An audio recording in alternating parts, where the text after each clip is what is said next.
What's up, everybody? We're going to make some bacon wrapped potato roses today. Thank you, number 9, my former student, for giving me the recipe. You're going to need 2 to 4 potatoes, just like this.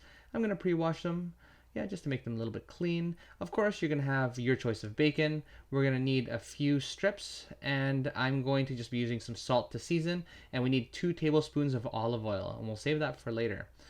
You can also use thyme and rosemary. You can use garlic, other ingredients, but I want to make this very, very simple. You're going to need your knife, a chef's knife. Please don't do what I do and touch, ouch. Don't touch it like me. Don't do that. You're going to need a muffin pan, and I have a lot here, and I'll show you some tricks. You'll need a mixing bowl, and I have something called a mandolin, the mandolin Lorian. So that's what I'm going to be using. Now we're going to start off by cutting our potatoes in half, and I'll just set them aside, and we're going to take the mandolin, and I'll show you how this works.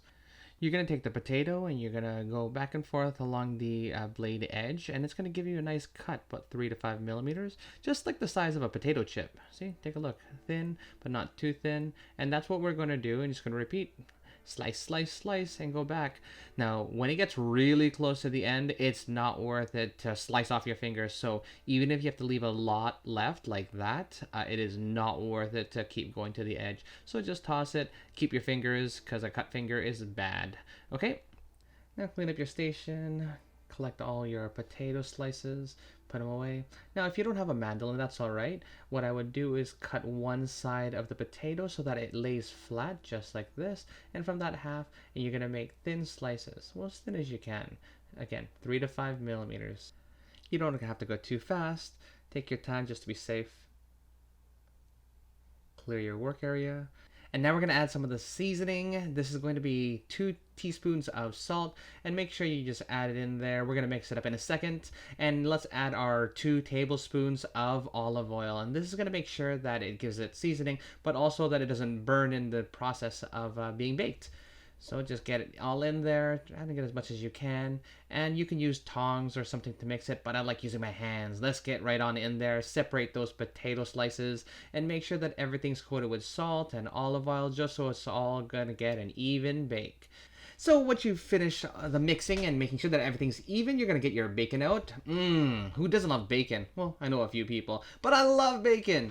Now we're gonna be making 6 potato roses, and you need 2 slices of bacon for each potato rose. So I'm gonna be using 12 lines, and I'm just gonna stack it one on top of each other, just like this. And it's like a little icky, but I love using my hands, just trying to get in there. Now I'm just gonna make the strips, and hopefully you have a large cutting board or a large area surface to lay them all out. You're going to take all the potato slices and carefully just put them one by one, just like this, like a little train. It's so therapeutic. Trust me, once you start doing it, you're like, oh, one by one, just like that, almost like Lego pieces.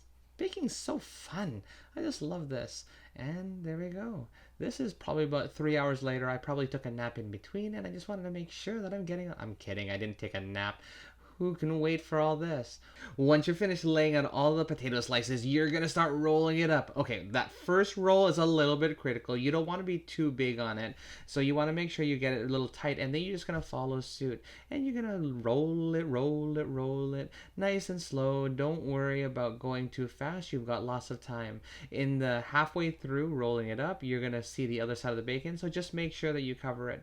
And here's our pretty rose. Just like that, and you're gonna put it into your muffin tray. And what I like to do is almost not push it in, but you see how I'm sort of turning it towards the bend of the bacon, just so it doesn't get pushed. And we're gonna do that for the rest of the potato roses, and you're just gonna keep rolling just like this. And remember, that first roll is very critical. Make sure it's not too big, and make sure it's a little bit tight, or else it's not gonna fit in the muffin tray. I'm gonna clean off my bench and work a little bit closer. And I love just rolling it. So therapeutic. Once again, make sure you catch that second piece of bacon and roll it all over again. I'm going to space out my muffin tray so that they're not all beside each other, so they have an even bake inside of the oven. So as you can see, I'm going to leave some room. And as I twist it in along side of the bacon, I'm not just pushing it in, I'm rolling it around. And once you get to the last potato rows, make sure that your oven is preheating at 400 degrees Fahrenheit. That's right, 400 degrees Fahrenheit, and make sure that it's there because you don't want to wait too long. You want to smell that bacon. So as I get the aluminum full, I just want to remind you that we're going to put it in the oven for a total of 1 hour. It's going to be at 400 degrees Fahrenheit for 30 minutes covered with aluminum. Then you're going to take off the aluminum and let it bake for another 20 to 30 minutes. Right now, I've got a trick not to burn my pan. I put water in the empty areas just so I don't want to have that cleanup. So again, for 30 minutes, it's going to be covered. For 30 minutes, it's going to be uncovered at 400 degrees Fahrenheit. And I'm about to take it out after that 1 hour, and I'm going to put extra seasoning. So now it's been in the oven for 1 hour. It's been covered for 30 minutes and then uncovered for 30 minutes. I've taken it out so I can put seasoning. If you have any sage or thyme or Parmesan, feel free to do that. I'm going to be using some cheddar cheese that I've had around here, and I'm only going to put it on half of them. Again, these are just extras just to get some extra seasoning. I'm going to put it back in for about 5 to 10 minutes at 400 degrees. That's right, put it in for another 5 to 10 minutes to melt that Parmesan or that cheddar, and this is what I have. Now I'm going to take some tools. You can either use tongs, but I start taking it out when I can actually touch it. It's going to be a little bit hot still. What you didn't see on the camera is I've taken my tool and I made a circle around it so that it doesn't stick to the edge. I guarantee yours is going to stick because of the potato and maybe because of the fat. So make sure that you make sort of this ditch around the potato before you start taking it out. I wasn't able to film it.